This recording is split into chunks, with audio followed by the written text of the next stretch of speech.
This is the United States Energy Association Power Sector Podcast. I'm Herman K. Trabish. I've covered the power sector since 2006, and I currently report for Utility Dive. In this episode of the USEA podcast series on changing energy policy priorities, we're going to talk about what to expect in the power sector under the new presidential administration and Congress as changing resources, spiking electricity demand, and extreme weather events add unprecedented stress to the U.S. power system. Former Federal Energy Regulatory Commission Chair Jon Wellinghoff is going to discuss what could happen to existing and new tax credits, including the technology neutral tax credit, and about the possibility of new action on permitting and regulation. Jon was appointed a FERC commissioner by President Bush in 2006, and after being appointed chair by President Obama in 2009, he oversaw Order 1000, a pioneering ruling on transmission planning and cost allocation. Jon was also general counsel to the Nevada Public Utilities Commission, a private sector energy attorney, and a distributed energy industry executive. He's currently CEO of global consultant GridPolicy. Jon, do you think the IRA tax credits for utility scale and distributed clean energy resources will be subject to significant change in this new atmosphere? Maybe a reduction in compensation, an acceleration of the phase out, a change in the requirements for domestic content? Or do you think the new leaders will recognize the importance of the IRA and its benefits to all states and all electricity users? Well, Herman, I don't think that there will be a change in the current tax credits and incentives that we have in place for the development of renewable resources, the um, deployment and acceleration of electric vehicles. I think number one, there's a tremendous amount of momentum that has built up in those industries. Two, that momentum has been translated into actual steel in the ground with respect to manufacturing facilities. We have PV manufacturing facilities now in this country, significant photovoltaic manufacturing that's going on. We have significant EV battery manufacturing facilities that are being operated or being constructed in this country, many of which are being constructed in jurisdictions that have red states, congressmen from and senators from states that are predominantly Republican. So I think there's going to be a tremendous amount of support for continuing them. And of course, thirdly, they would have to go through the existing Congress to change those incentives that are currently memorialized in statute. So that would be, I think, a difficult thing to do given the slim majorities that the current administration holds in Congress. Mm. So you think that the congressmen from those red states that might otherwise be inclined to follow the Republican line of opposition to clean energy uh, just don't want to go back to their home districts and say we voted against continuing the benefits that provide those jobs and those that tax base in this state. Is that what you're saying? Yeah, the congressman from the Phoenix area doesn't want to go back and say we just lost 1,500 PV jobs because Mm.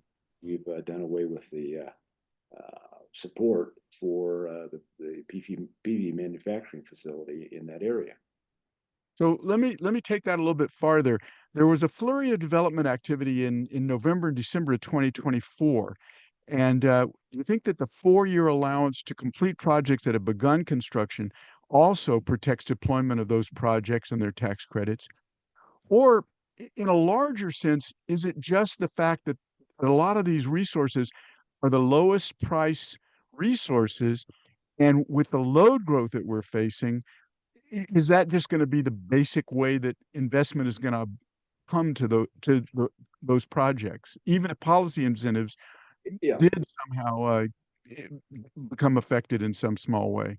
no, that's the other aspect to it. I mean, even though there are in place incentives in certain instances for PV manufacturing, for installation of PV, for the installation of wind systems with the tax credits there, and the tax credits with respect to EVs.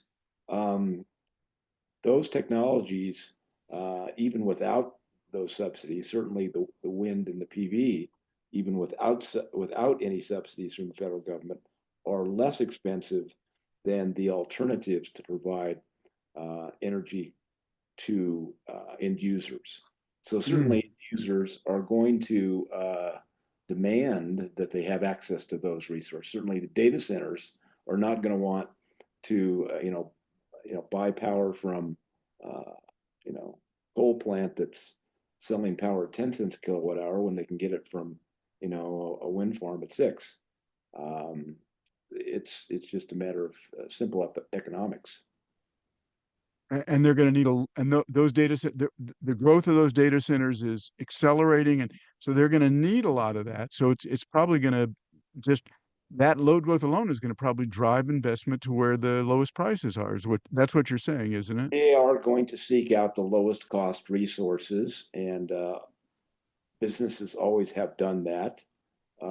Businesses now are, for example, putting up wind turbines on their facilities. For example, I mean, there's a company by the name of One Power that's working with corporate manufacturers like Whirlpool to put up wind systems on or adjacent to their facilities and net meter them into the facility, bypassing the utility entirely and Wow. directly providing that power at a cost that's lower than the local utility can provide power to those facilities.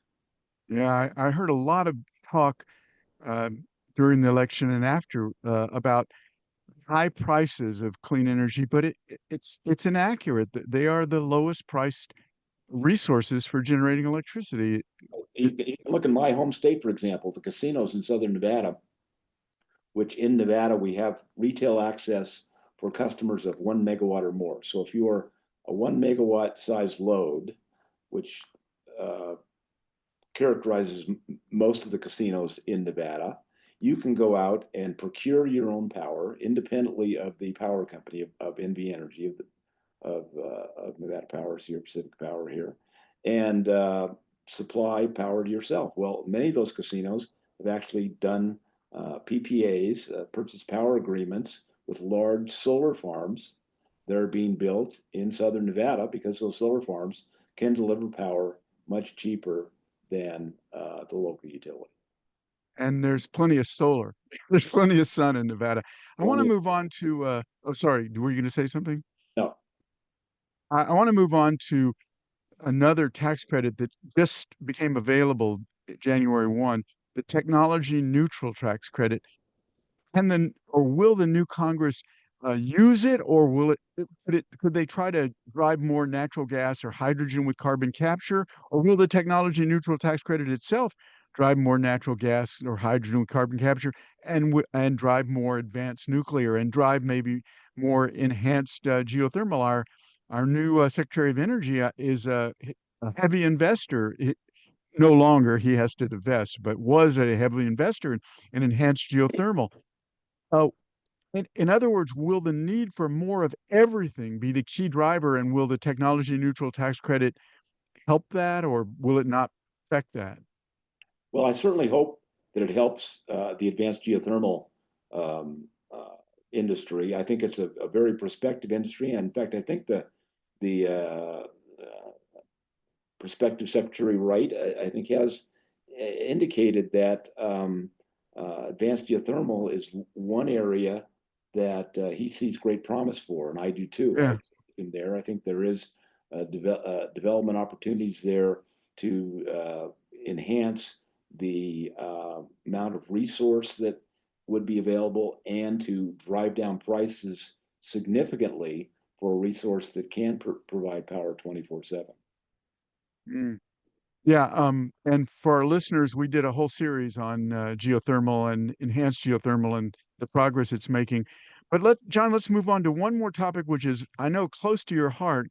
Now, I've read some studies that show that it's local and not federal permitting and regulatory impediments that are slowing deployment. But we have been focusing for some time on the federal approach to that. Manchin Barrasso didn't pass last year. Do you think there will be FERC or congressional action on permitting and regulatory reform to enable more resources and make the electricity system more reliable? Well, I think certainly to the extent that things like data centers and other new loads, and also the increasing loads that we're experiencing from the need for more air conditioning in the summer, are going to require that we do something with permitting. I mean, FERC made an initial step to reform there. 1920, that was Order 1920, I think you're referring to. 1920, and then there was, I think, a specific permitting order, seven something. I can't remember the exact number of the permitting order as well. But FERC, started down that road, but I don't think the job's finished.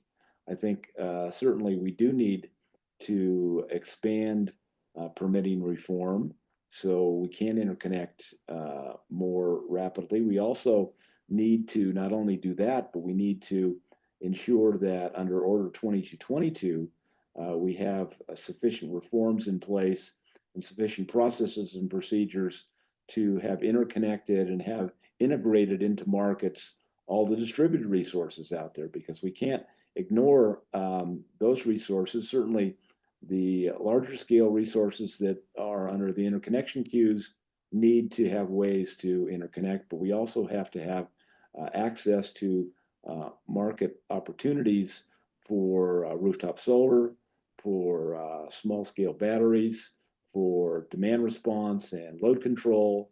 All those things will contribute significantly to our overall reliability of the system. And so we need to do both. We need to integrate those DER, distributed energy resource assets rapidly, and we're trying to do that under FERC's Order 2222, although there's been some stalls there. FERC just issued an order allowing MISO, I think, to extend its implementation time to 2029. So I didn't. Pushing it out a bit. And FERC also passed 2023, which is intended to streamline interconnection. But you've spoken, and we've talked about this in the past, that these are things that really could make a difference. But remember, we're trying to focus in on whether the new FERC and the new FERC chair and the new Congress can move any of this forward. Do you foresee that some of this will move forward, or are you optimistic about this? Or I think there will be some continued efforts under FERC to some degree, but certainly the new FERC chair we have, Chairman Christie, has been very deferential to the states. He comes out of Virginia as the state commission and has been concerned about state interests, which we should be concerned about those interests. I don't fault him for that, but he's been more conservative there with respect to that. So that could slow down these efforts overall. It's a matter of the competing interests we have that will have the voice of or the ear of rather both FERC and the Congress, and I think the data centers are going to be very big in this because they certainly need significant amounts of new energy resources. Certainly, consumers are concerned about reliability, as we're seeing with climatic events like the wildfires in Southern California, and I just saw that PJM today, I think, called a level 1. oh yeah, I saw that because of the cold. They've had the biggest demand that they've ever had, I think, because of the cold.